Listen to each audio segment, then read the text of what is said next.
नमस्कार। आज हम एक ऐसी खबर की बात करने वाले हैं जो शायद पूरी दुनिया का नक्शा ही बदल दे। अमेरिका ने एक ऐसा कदम उठाया है जिसका असर हम सब पर पड़ेगा। आइए देखते हैं कि आखिर ये इतना बड़ा फैसला है क्या।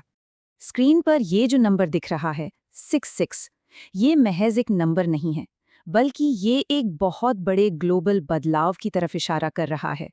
जी हाँ, 6 ये उन अंतर्राष्ट्रीय संगठनों की संख्या है जिनसे अमेरिका ने अपनी सदस्यता और फंडिंग दोनों वापस लेने का ऐलान कर दिया है।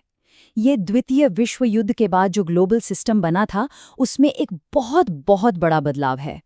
तो जाहिर है ये पूरी दुनिया के लिए एक बहुत बड़े झटके जैसा है। चलिए जरा और गहराई में जाकर देखते हैं कि इस बड़े फैसले में कौन-कौन से संगठन शामिल हैं।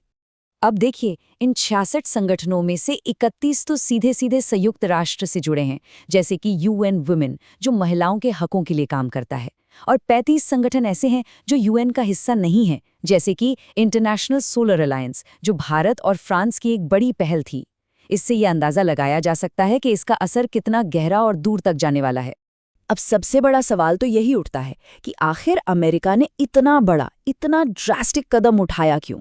और इसका जवाब हमें मिलता है उनकी अमेरिका फर्स्ट की नीति में। आइए समझने की कोशिश करते हैं कि सरकार इसके पीछे क्या वजह बता रही है। तो देखिए, प्रशासन ने अपने इस फैसले के लिए 4 बड़ी दलीलें दी हैं। सबसे पहली, अपनी संप्रभुता को वापस हासिल करना, यानी कि अपने फैसले खुद लेने की आज़ादी।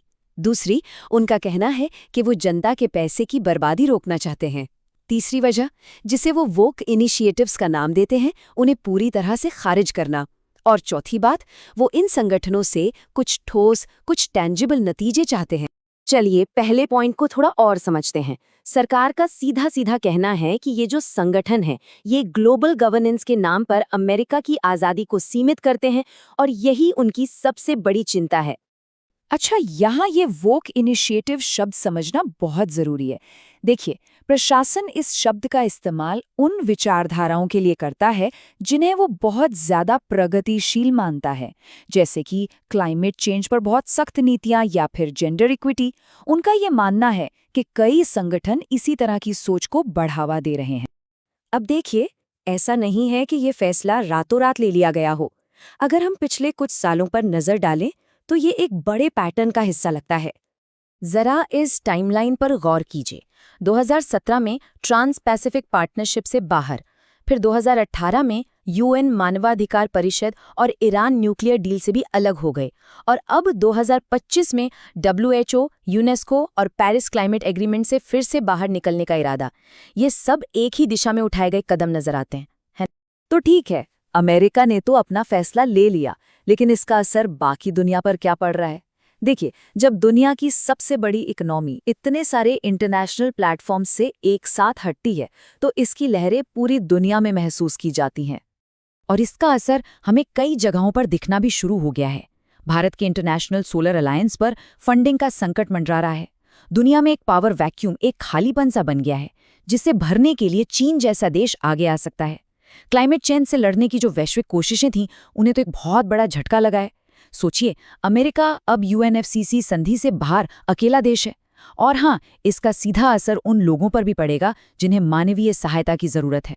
ये जो स्लाइड है ना, ये असल में पूरी कहानी का सार बताती है, एक बहुत बड़े स्ट्रेटेजिक शिफ्ट का।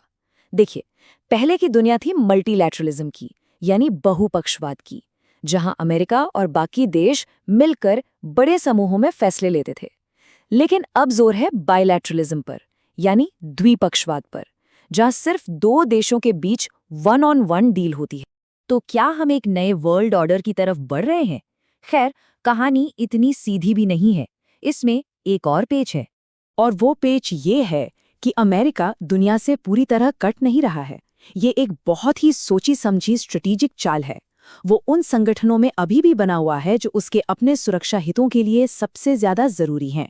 उदाहरण के तौर पर संयुक्त राष्ट्र सुरक्षा परिषद, यूनिसेफ और वर्ल्ड फूड प्रोग्राम।